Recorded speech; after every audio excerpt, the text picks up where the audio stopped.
In this 1960s historical novel, an implacable regime faces off against a wave of student rebellion. Raw emotions running the gauntlet, from love to hate, are stretched to the breaking point.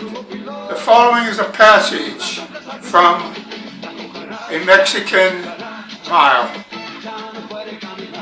Emiliano looked to the troubled sky over the plaza of Los Tres Cultivos and lost hope that the day would be perfect for the students' mass protest. He felt the sudden blast of cold rain cut into him as it swept across the plaza, crowded with government protesters. The large banner stretched out behind him, carrying the words "Viva Libertad," snapped before the wind. The skies overhead had darkened and now cracked ominously over the plaza. Rain lashed his face as he stood on the cement-clad podium, 3 feet above the crowd. The stone monument of Tlatelolco, a tribute to the Aztec city of pre-Columbian times, loomed at the podium's side. The wind lashed at his face as he gazed at the young faces, turning a weary eye at the menacing sky. In a few momentos, the day would be etched in Mexican history as La Noche Triste, the night of sadness.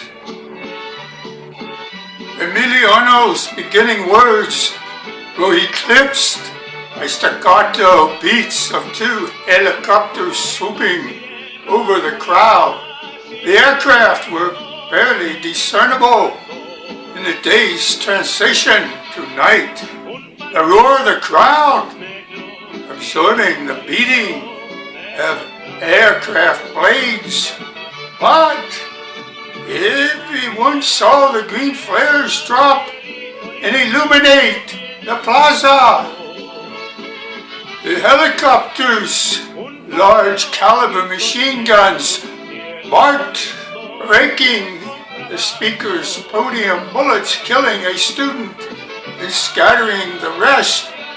Federales troops in forest green uniforms materialized on all 4 sides of the plaza, cutting off escape. A sudden stillness silenced the stunned crowd. Rhythmic pounding of federales' boots on cement could be heard as green-clad military squadrons were marched into position. Armored cars pulled into place on the soldiers' flanks, their diesel motors panicking the throng, causing them to run for the blocked exits. Emiliano and the organizers on the platform crouched motionlessly, observing the frenzied masses surging in all directions, desperate to escape the attack. Panic-stricken, protesters fell, knocked to the ground by rifle butts. Children were separated from their padres. Babies were knocked from madres' arms as the mass fled in every direction, only to find the exits blocked. Soldiers forming tight phalanxes on 4 sides plummeted a path through the crowd, through the trapped mass of people toward Emiliano, leaving bodies dazed and bloody in their wake.